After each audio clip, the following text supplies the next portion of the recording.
Welcome. Today, we'll show you how to add designs to your projects. First, open your project from the dashboard and click on Designs in the navigation bar. If you already have designs, your designs dashboard will look a bit different. If it's your first time, you can choose to upload designs from Figma, from existing files in the file library, or drag and drop files like PNG, JPG, GIF, or PDF from your computer. Choose your method and click Upload Mockups. Now, let's assign your mockups to specific pages.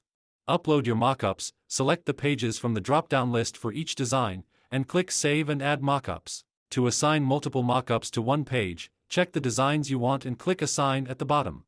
Choose the page from the pop-up window and click Select, then apply changes. Next, click Save and Add Mockups to finish.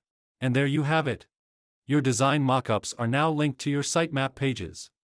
For more information, please visit our support site. Thanks for watching.